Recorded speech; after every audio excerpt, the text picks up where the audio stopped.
आदरणीय अभिभावकों और प्रिय विद्यार्थियों, सुप्रभात। आज का सुविचार, सफलता एक यात्रा है, आखिरी मंजिल नहीं।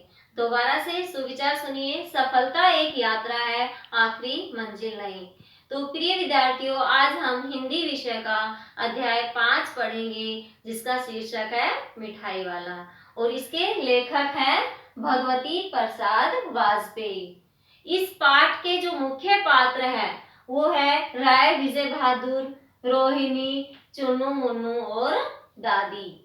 तो प्रिय विद्यार्थियों, इसके शीर्षक से ही हमें पता चल रहा है मिठाई वाला, अर्थात मिठाई बेचने वाला।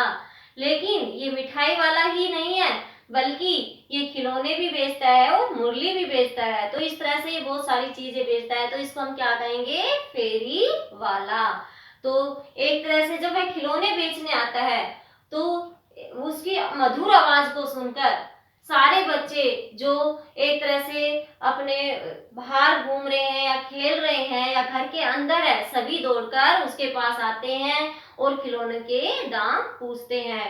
तो जब है मिठाई वाला खिलौने के दाम बताता है तो वो बहुत ही सस्ते होते हैं, तो सभी प्यार से वो खरीदते हैं। बच्चे, छोटे छोटे बच्चे उन खिलौनों को खरीदते हैं और खुश हो जाते हैं, और मिठाई वाला भी उनको अपनी ओर आकर्षित करके आगे बढ़ जाता है।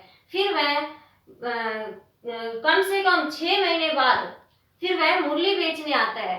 तो मुरली बेचने आता है तो उसका स्वर सुनकर इसी तरह से सभी बच्चे और बड़े बूढ़े उनके स्वर को सुनकर उनके एक तरह से हलचल सी मच जाती है और दौड़कर बाहर आते हैं। तो देखते हैं कि मुरली के दाम पूछते हैं तो बताते हैं कि मुरली 2 रुपए में बेच रहा है। तो इस प्रकार सुनकर कि मुरली 2 रुपए में बेच रहे हैं या मुरली के दाम 2 रुपए, इतने सस्ते दाम में, तो कैसे इसका निर्वाह होता होगा। इस तरह की बातें आपस में लोग करते हैं और वह अपने आपस में विचार करते हैं।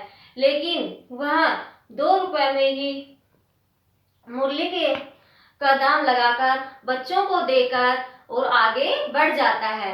इसी तरह जब विजय बहादुर पूछते हैं कि मुरली का दाम, तो वह 2 रुपए बताता है। तो वह एक असंतुष्ट ग्राहक की तरह उसके दाम पूछकर और मन में खुश होकर एक तरह से मुरली खरीदता भी है, और फिर इस तरह से ही मिठाई वाला सबको अपनी ओर आकर्षित करते हुए आगे चल देता है। फिर कुछ दिनों के बाद आता है तो मिठाई लेकर आता है। फिर उसकी आवाज सुनकर जैसे ही वह चुन्नू मुन्नू अपने घर के बाहर खेल रहे होते हैं, तो वह मिठाई वाला उसकी दादी से आग्रह करता है कि दादी माँ, इन बच्चों के लिए मिठाई खरीद लो।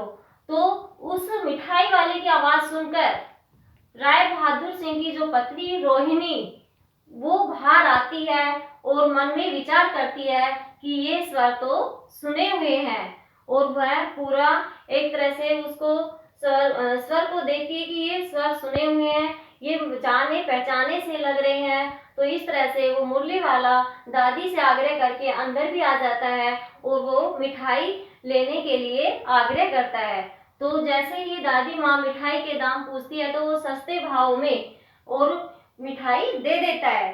तो फिर जब वह मिठाई दे देता है सस्ते दामों में, बहुत ज्यादा आग्रह करने पर, फिर वह दादी माँ उनसे, मिठाई वाले से, उनसे पूछना चाहती है कि आप इतने सस्ते दामों में क्यों बेच रहे हो। तो मिठाई वाला कहता है कि आप इनके दाम मत पूछिए।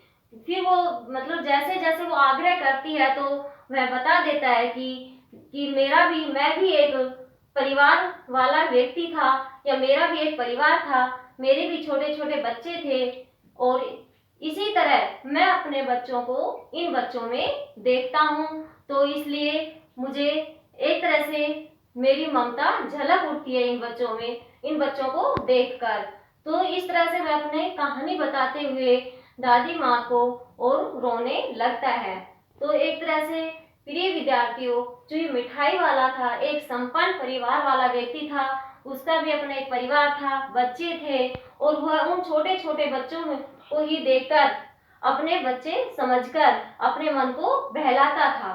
तो इस प्रकार की हमारी ये कहानी थी। तो आइए प्रिय विद्यार्थियों, अब हम इस पाठ से संबंधित कठिन शब्दों के अर्थ पढ़ते हैं।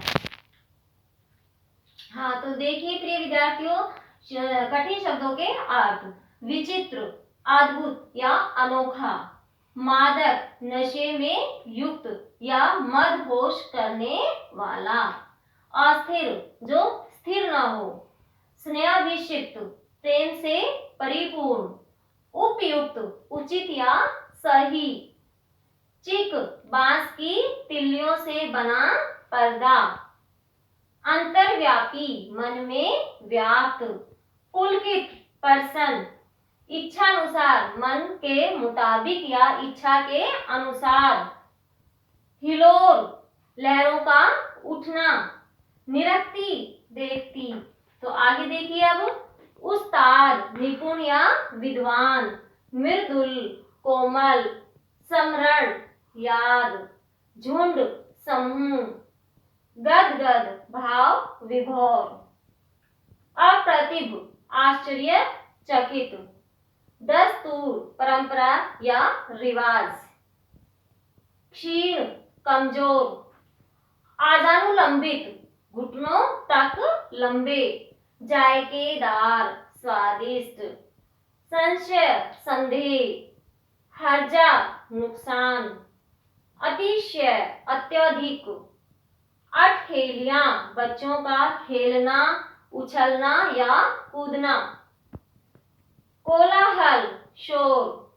तत्काल, उसी समय या शीघ्र। आगे देखिए। ठो, दो। तर, भीगी।